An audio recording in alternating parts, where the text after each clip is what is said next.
Number 2، خیبر کے بالکل قریب وادی صحبہ میں آپ صلی اللہ علیہ وسلم نے عصر کی نماز پڑھی، پھر توشے منگوائے تو صرف ستو لائے گئے، آپ صلی اللہ علیہ وسلم کے حکم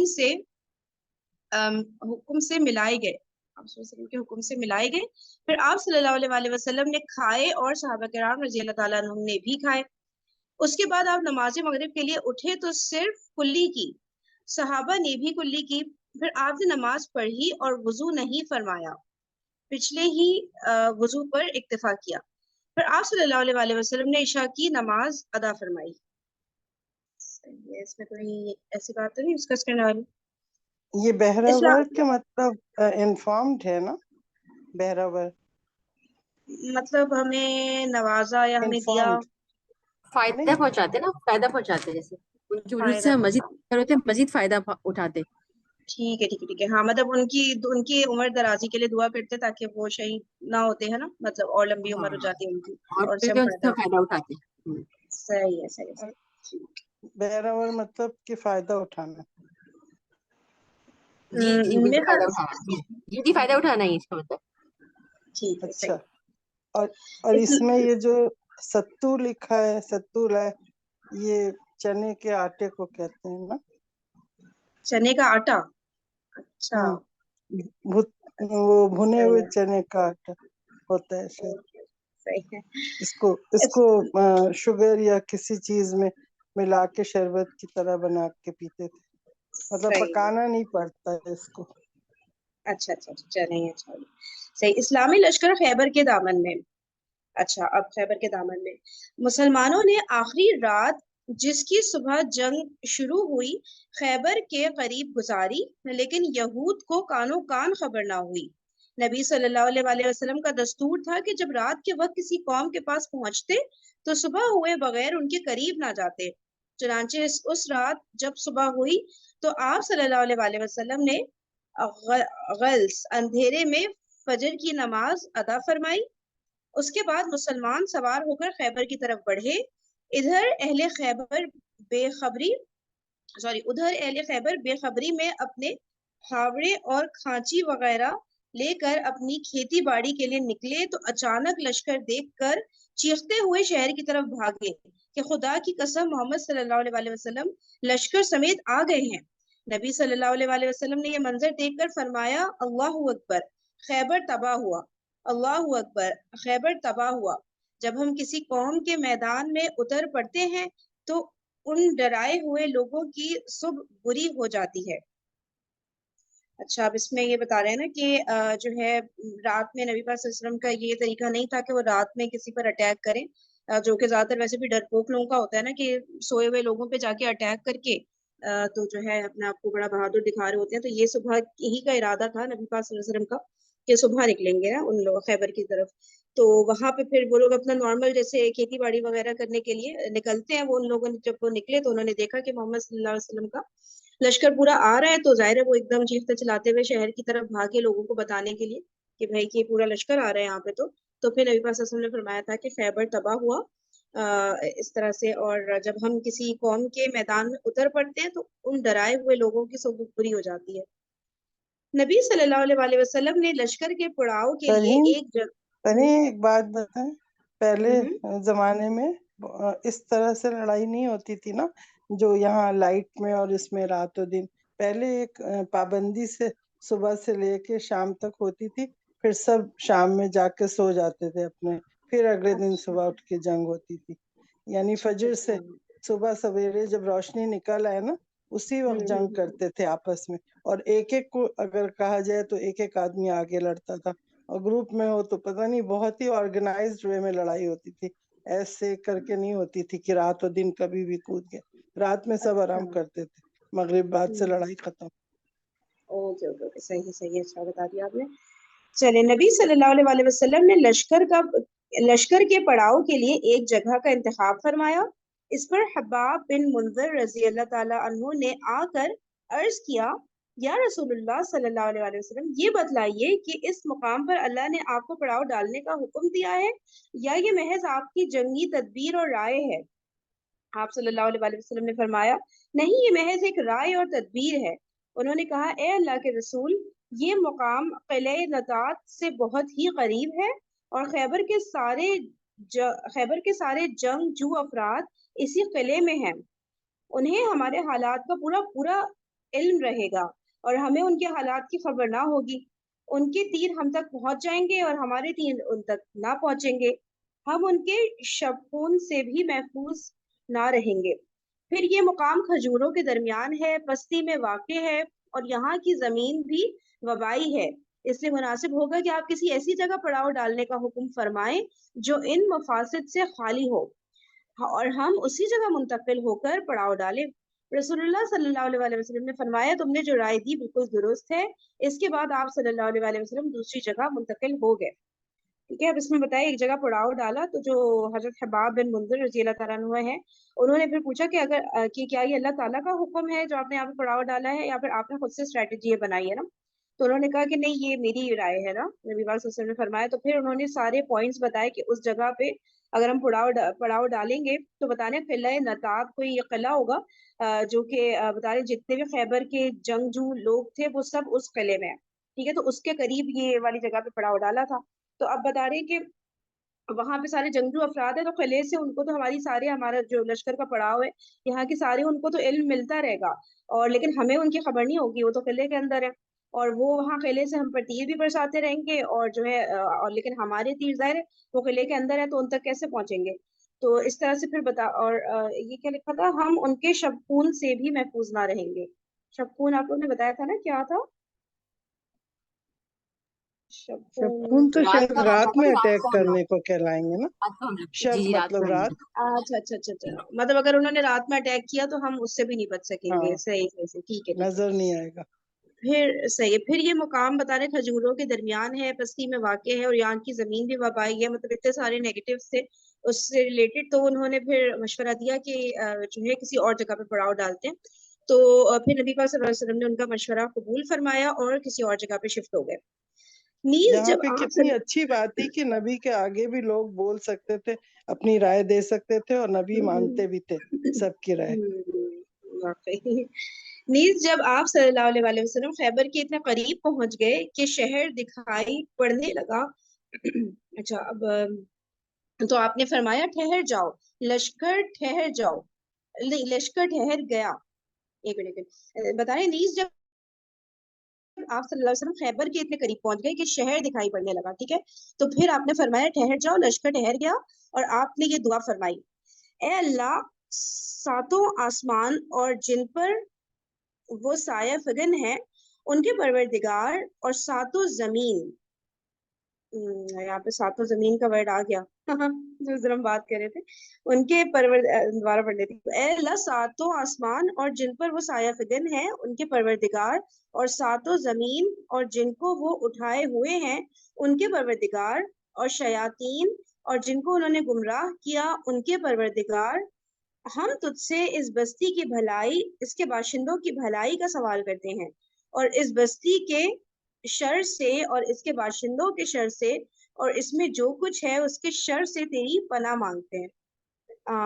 اس بستی کے لوگوں کے لیے بھی وہاں کے لیے بھی بھلائی کی دعا کرے تھے. میری بات سے سننا کیونکہ مقصد تو سارا کا سارا نیک ہی تھا نا، لیکن وہ ظاہر یہودی تھے تو ان سے جنگ بھی ضروری تھی. اس کے بعد فرمایا چلو اللہ کے نام سے آگے بڑھو. جنگ کی تیاری اور خیبر کے قلعے. جس رات خیبر کی حدود میں رسول اللہ صلی اللہ علیہ وسلم داخل ہوئے فرمایا میں کل جھنڈا ایک ایسے آدمی کو دوں گا جو اللہ اور اس کے رسول سے محبت کرتا ہے اور جس سے اللہ اور اس کے رسول محبت کرتے ہیں. وہی تو صحابہ کرام رضی اللہ تعالیٰ عنہم نبی صلی اللہ علیہ وسلم کی خدمت میں حاضر ہوئے. ہر ایک یہی آرزو باندھے اور آس لگایا تھا کہ جھنڈا اس سے مل جائے گا. رسول اللہ صلی اللہ علیہ وسلم نے فرمایا علی بن ابی طالب کہاں ہے؟ صحابہ رضی اللہ تعالیٰ عنہ نے کہا یا رسول اللہ ان کی تو آنکھ آئی ہوئی ہے. فرمایا انہیں آپ لوگ جو نہیں ہے کراچی میں آپ لوگ کو پتا ہے نا یہاں پورے کراچی کی آنکھ آئی ہوئی ہے اس وقت. اچھا پھر بتا رہے کہ ان کی تو آنکھ آئی ہوئی ہے. اچھا یہ نمبر 8 نیچے بھاشیہ اس بیماری کی وجہ سے اب کراچی سے لاہور بھاگ گئی ہے نا بیماری، کراچی میں ختم ہو رہی. ہاں لاہور میں بہت تیزی سے بھاگ گئی. اچھا صحیح ہے. اسی بیماری کی وجہ سے پہلے آپ پیچھے رہ گئے تھے پھر لشکر سے جا ملے. ٹھیک ہے. تو جب ان کا پوچھا حضرت علی رضی اللہ عنہ کے بارے میں تو صحابہ نے بتایا کہ ان کی آنکھ آئی ہوئی ہے. فرمایا انہیں بلا لاؤ. وہ لائے گئے. رسول اللہ صلی اللہ علیہ وسلم نے ان کی آنکھوں میں اپنا لعاب دہن لگایا اور دعا فرمائی. وہ شفایاب ہو گئے. گویا انہیں کوئی تکلیف تھی ہی نہیں. پھر انہیں جھنڈا عطا فرمایا. انہوں نے عرض کیا یا رسول اللہ صلی اللہ علیہ وسلم میں ان سے اس وقت تک لڑوں کہ وہ ہمارے جیسے ہو جائیں. آپ صلی اللہ علیہ وسلم نے فرمایا اطمینان سے جاؤ یہاں تک کہ ان کے میدان میں اترو. پھر انہیں اسلام کی دعوت دو اور اسلام میں اللہ کے جو حقوق ان پر واجب ہوتے ہیں ان سے آگاہ کرو. بخدا تمہارے ذریعے اللہ تعالیٰ ایک آدمی کو بھی ہدایت دے دے تو یہ تمہارے لیے سرخ اونٹوں سے بہتر ہے. صحیح بخاری. نیچے لکھا ہے بعض روایات سے معلوم ہوتا ہے کہ خیبر کی ایک قلعے کی فتح میں متعدد کوششوں کی ناکامی کے بعد حضرت علی کو جھنڈا دیا گیا تھا. لیکن محققین کے نزدیک راجے وہی ہے جس کا اوپر ذکر کیا گیا ہے. اچھا بعض روایت سے کہہ رہے ہیں معلوم ہوتا ہے کہ خیبر کی ایک قلعے کی جو فتح ہوئی اس میں متعدد کوششوں کی ناکامی کے بعد حضرت علی کو جھنڈا دیا گیا. لیکن کہہ رہے ہیں کہ جو راجے رائے ہے وہ یہی والی ہے کہ ان کو ہی سب سے پہلے جھنڈا دیا گیا تھا.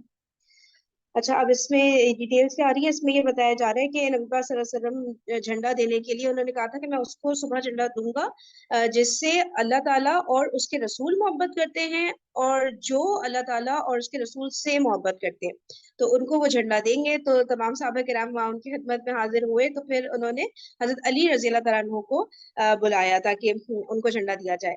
اچھا اور پھر ان کی آنکھ آئی ہوئی تھی تو ان کے آنکھ میں لعاب دہن لگائے تو ان کو شفا نصیب ہوئی اور ایسی شفا نصیب ہوئی کہ جیسے ان کو کوئی تکلیف ہی نہیں تھی. اور پھر جھنڈا عطا کیا تو پھر جو ہے یہ انسٹرکشن دیے نہیں سوری حضرت علی رضی اللہ تعالیٰ عنہ نے فرمایا کہ میں اس وقت تک ان سے لڑوں گا جب تک وہ ہمارے جیسے ہو جائیں کیونکہ اصل بات یہ ہے نا کہ مسلمان ہو جائیں وہ سب تو میں تب تک ان سے لڑتا رہوں گا. تو پھر نبی پاک صلی اللہ علیہ وسلم نے فرمایا کہ آپ اطمینان سے جائیں اور یہاں تک کہ ان کے میدان میں اترو پھر انہیں اسلام کی دعوت دو. ٹھیک ہے نا. سب سے پہلے مین چیز جنگ لڑنا تو نہیں نا. مین چیز تو یہی ہوتی ہے نا کہ اسلام کی دعوت دی جائے. تو سب سے پہلے ان کو اسلام کی دعوت دو اور اسلام میں اللہ کے جو حقوق ان پر واجب ہوتے ہیں ان کے بارے میں ان سب کو بتاؤ. ٹھیک ہے. پھر اور پھر کہا کہ اگر اللہ تعالیٰ نے آپ کو یہ ذریعہ بنایا جس کے ذریعے ایک شخص کو بھی ہدایت مل جائے تو یہ سرخ اونٹوں سے بہتر ہے.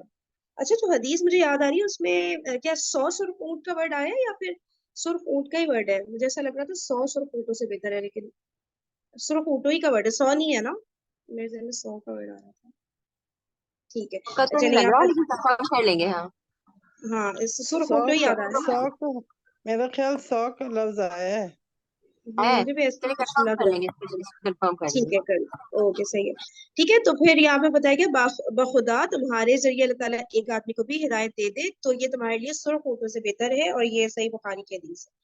اچھا خیبر کی آبادی 2 منطقوں میں بٹی ہوئی تھی. منطقوں مطلب جس ایک 2 منطقے حصوں میں اچھا 2 ایک حصوں میں منطقے میں بٹی. صحیح ہے. ایک منطقے میں حسب ذیل 5 قلعے تھے. ٹھیک ہے. ایک منطقہ جو تھا اس میں بتا رہے 5 قلعے تھے. اب نام بتایا گیا ان قلعوں کا. حسن نام حسن صعب بن معاذ حسن بولیں گے کیا بولیں گے اس کو قلعہ حسن کہتے ہیں. اچھا قلعہ حسن اچھا اس کے ٹھیک معنی قلعہ ہے. ہے. حسن قلعہ زبیر حسن ابی حسن نزار. ٹھیک ہے. خیبر کی آبادی جو 2 حصوں میں بٹی ہوئی تھی تو اس میں بتا رہے ہیں کہ جو ہے 5 یہ قلعے اس طرح سے تھے. ان میں سے مشہور 3 قلعوں پر مشتمل علاقہ نطات کہلاتا تھا اور بقیہ 2 قلعوں پر مشتمل علاقہ شق کے نام سے مشہور تھا. خیبر کی آبادی کا دوسرا منطقہ کتیبہ کہلاتا تھا. دوسرا منطقہ اچھا پہلے منطقے میں یہ 5 قلعے تھے. جو دوسرا منطقہ تھا وہ بتا رہے ہیں کہ کتیبہ کہلاتا تھا. اس میں صرف 3 قلعے تھے. حسن قموس یہ قبیلہ بنو نذیر کے خاندان ابو الحقیق کا قلعہ تھا. حسن وطیح حسن سلالم. ان 8 قلعوں کے علاوہ خیبر میں مزید قلعے اور گڑیاں بھی تھیں مگر وہ چھوٹی تھیں اور قوت و حفاظت میں ان قلعوں کے ہم پلہ نہ تھی. ٹھیک ہے. جہاں تک جنگ کا تعلق ہے تو وہ صرف پہلے منطقے میں ہوئی دوسرے منطقے کے تینوں قلعے لڑنے والوں کی کثرت کے باوجود جنگ کے بغیر ہی مسلمانوں کے حوالے کر دیے گئے. ٹھیک ہے, تو اب یہ بتا رہے کہ جو فرسٹ حصہ تھا اس میں 5 قلعے تھے, جو دوسرا حصہ تھا اس میں 3 قلعے تھے, لیکن پھر جو جنگ ہوئی وہ بتا رہے ہیں کہ وہ پہلے منطقے میں ہوئی جس میں 5 قلعے تھے, اور دوسرے منطقے کے جو تینوں قلعے تھے اس میں لڑنے والوں کی بتا رہے کثرت تو بہت تھی, لیکن کوئی جنگ وہاں پر نہیں ہوئی تھی سیکنڈ منطقے میں, اور وہ جنگ کے بغیر ہی مسلمانوں کے حوالے کر دیا گیا تھا وہ پورا جو پورشن تھا. صحیح ہے, سرنڈر کر دیا تھا. سرنڈر کر دیا. ٹھیک ہے, صحیح ہے. اچھا آگے بڑھتے ہیں. مارکے کا آغاز اور قلعہ نام کی فتح.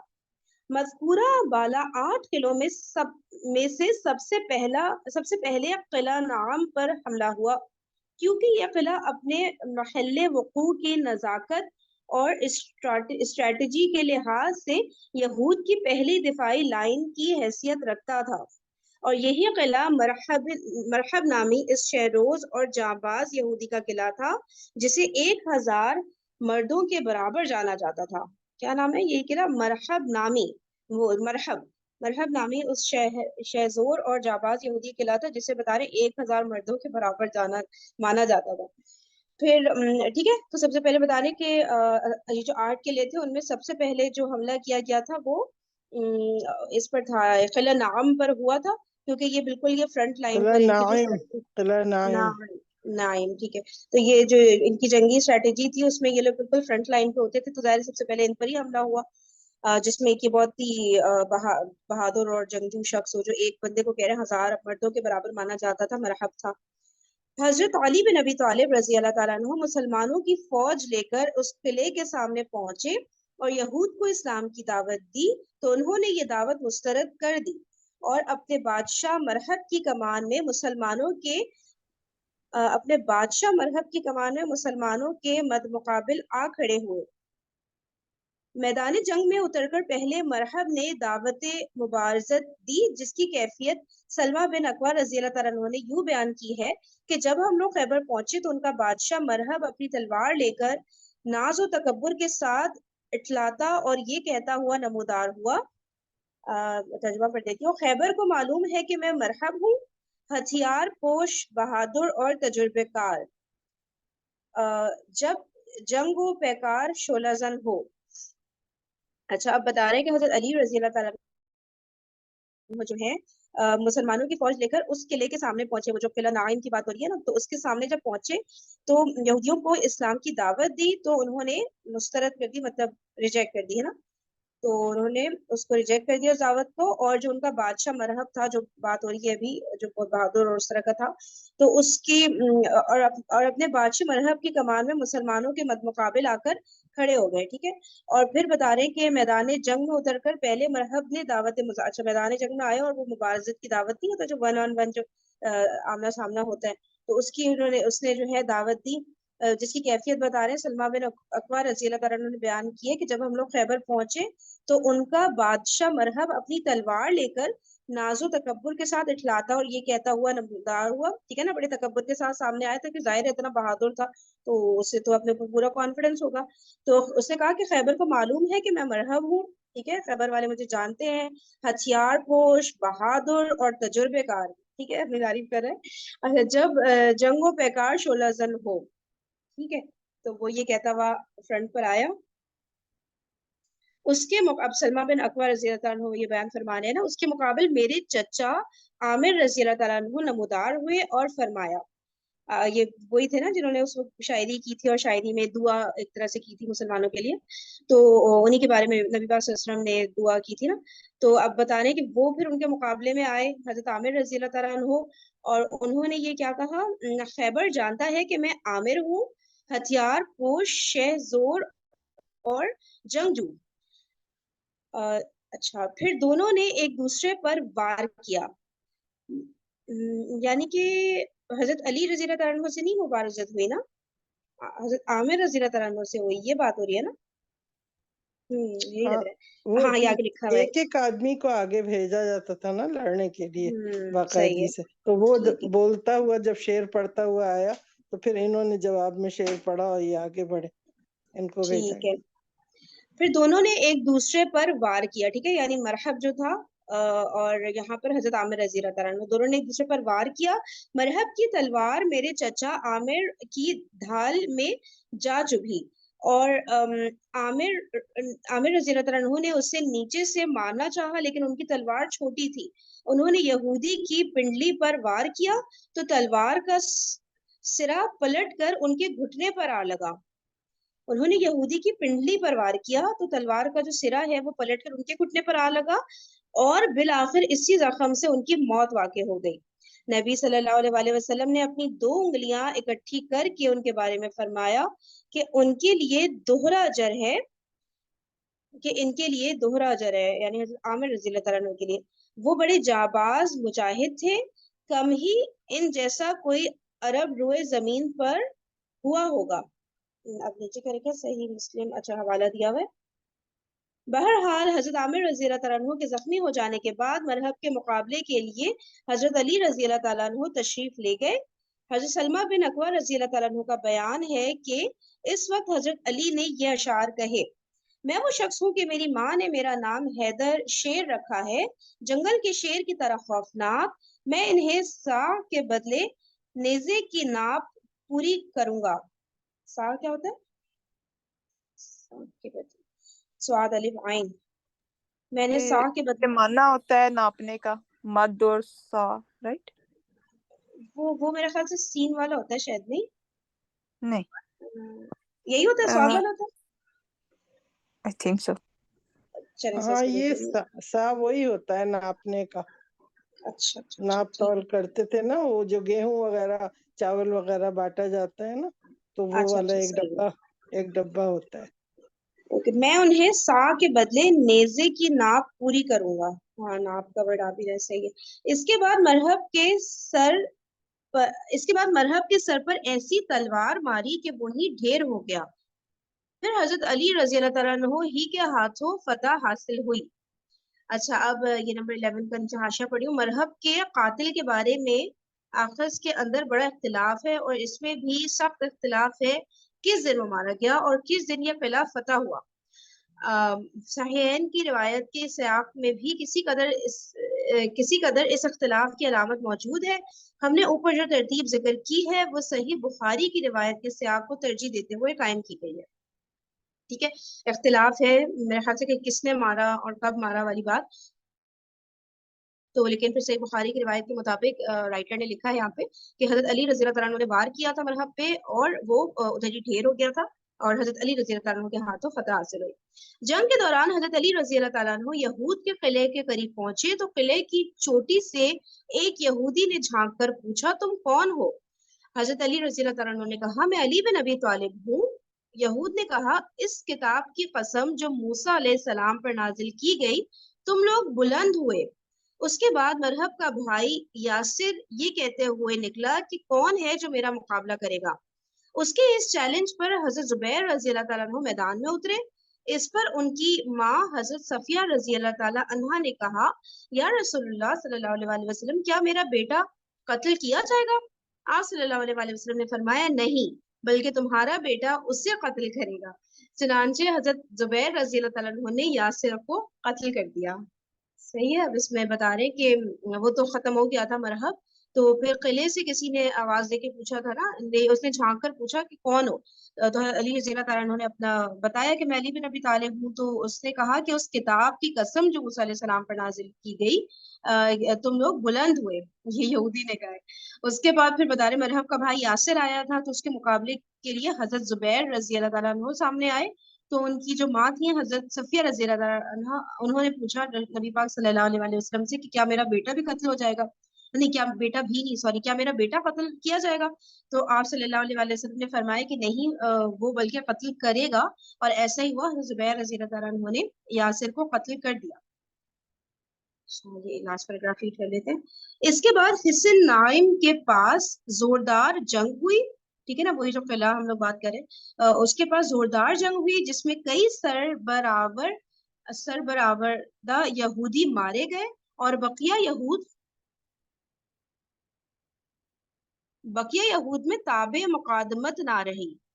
تابع مقادمت میرے خیال سے جو ڈسپلن وغیرہ ایک ہوتا ہے فوج کے اندر ایسا لگ رہا ہے، چنانچہ وہ مسلمانوں کا حملہ نہ روک سکے.